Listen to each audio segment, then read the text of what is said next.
Салам достор. Бүгүн баарыңыз үчүн кылган метапневма вирусу жөнүндө сөз кылайлы. А дегенде бул эмне?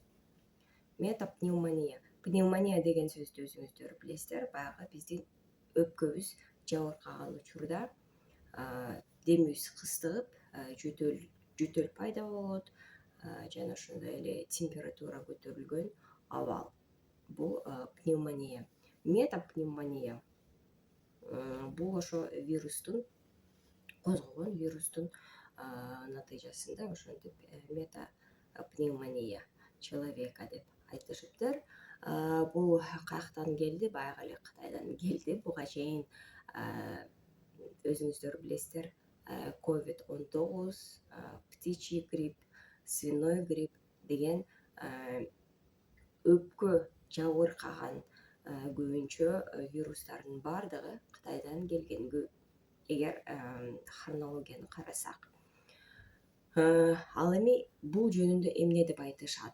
Өзү Кытай дарыгерлери жана Кытай окумуштуулары алар айтат, эч кандай сарсанаа болбой эле койгула, бул жөнөкөй эле болгон вирус деп алар баарын тынч коюп коюшту. Бирок акыркы январдын башында баардык больницалары, поликлиникалары кайсы оорулар менен толуптур.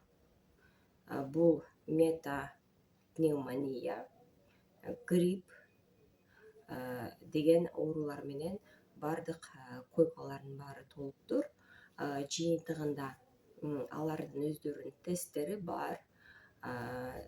Келген пациенттердин баардыгын ошол текшерип, жыйынтыгында метапневмония бар экенин аныктап турушат экен.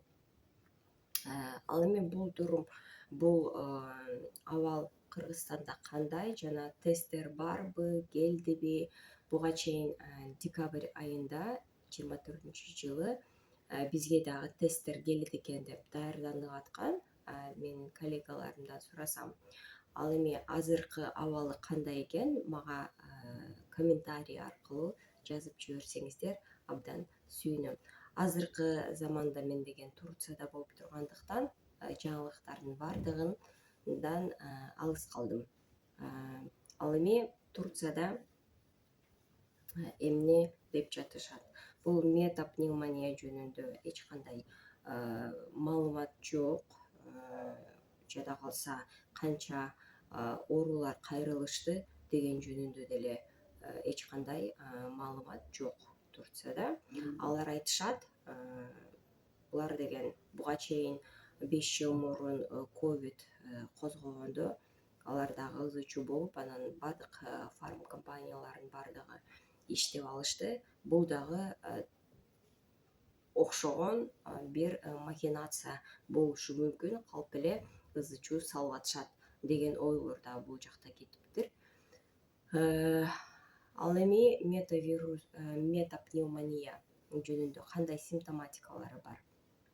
Баягындай эле гриппке окшогон температура көтөрүлөт, дене табы, жөтөл пайда болот, чүчкүрүү албетте, анан кийин деми кыстыгып, бул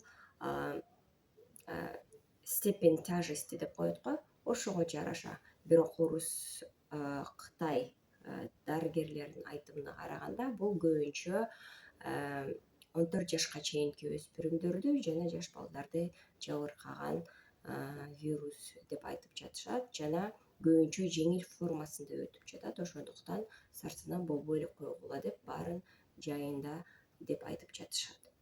Бирок биз эстешибиз керек, жаш балдарды жабыркаганда, мисалы үчүн, эгер ал жөн эле тамак кызарып, анан жөтөлүп атса, анын баардыгы өпкөгө дароо түшөт. Эмне үчүн? Алардын өзгөчөлүгү бар. Ымыркайлардын, кичинекей балдардын тамагы абдан кыска болгондуктан өпкөсүнө жакын турат. Ошондуктан баягы узун жолду өтпөстөн вирус дароо эле өпкөгө түшүп калышы мүмкүн. Ошондуктан жаш балдарга, ымыркайларга бул абдан чоң коркунуч болуп эсептелинет. Ошондуктан эмне кылышыңыздар керек? Өзүңүздөрдү сак алып жүргөнгө аракет кылыш керек жана иммундук системаны көтөргөнгө аракет кылыш керек. Кантип? Баягы эле масочный режим дегенди эстейсиздер. Антисептик, жакындан чүчкүрүп аткан адам менен жакындан сүйлөшпөйсүздөр. Эмне үчүн? Себеби дегенде бул баягы эле воздушно капельный аба аркылуу жугуштуу болгон оору болуп эсептелинет. Жана ошондой эле баягы эле тамак ашты түзүү менен бирге биз иммунный системабызды көтөрө алабыз, жетиштүү витаминдерди колдоно алабыз.